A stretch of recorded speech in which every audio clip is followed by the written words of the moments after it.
Alrighty, so just like with Obelisk, here is Slifer the Sky Dragon. Same looking box, Ichibansho, Bandai Namco. Nothing too crazy. Honestly, if I had the room, I would probably display the box with the statue on top because it is cool enough that, and small enough, that if you had the space, you could have all three boxes side by side with the statues on top. Not a bad thought. But yeah, just a zoomed in picture of the statue. And that's about it. We can get into the statue now. Alrighty, so here's Slifer the Sky Dragon. Doesn't need a base, like Obelisk. And again, these are a good size, but I gotta wonder where the $75 price tag comes from for these. And especially if they sell out, I can't imagine what these are gonna cost, from either scalpers or aftermarket prices.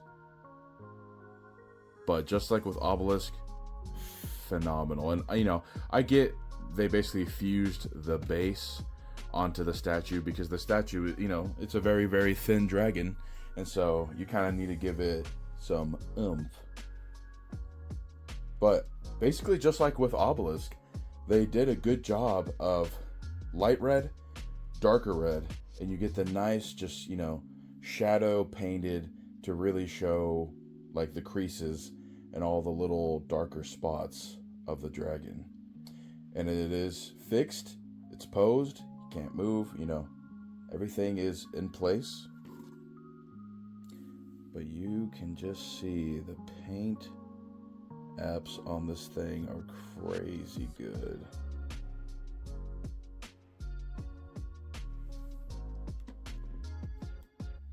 And maybe people who collect statues will understand this. I love the shape of the statue because it's perfectly almost like smoothed out in the back where it really can just kind of fit into a space and not cause a lot of problems, where I can have figures or other statues behind it and it doesn't really cause problems.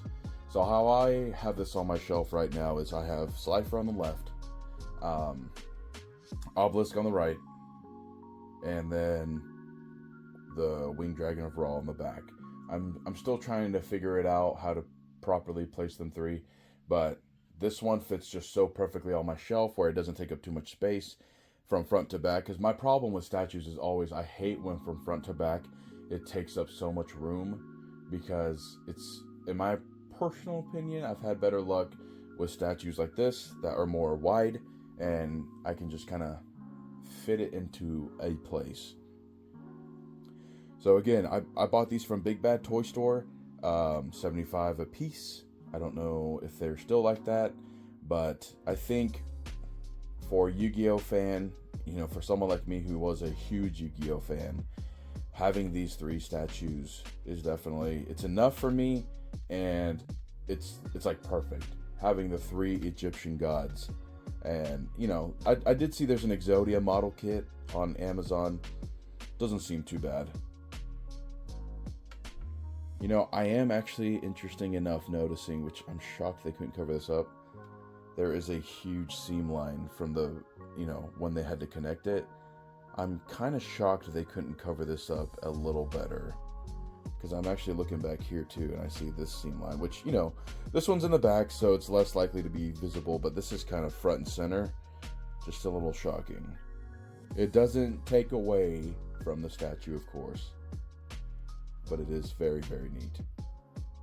But that is about it. Again, these statues, there's not too much to say. I just really want to show off how very, very good they were painted. They're built well. They've got nice weight. They don't feel hollow. Nothing feels cheap or it's going to fall off. It feels really, really nice. So, until the next video, that is going to be it. I'm out. Thank you for watching.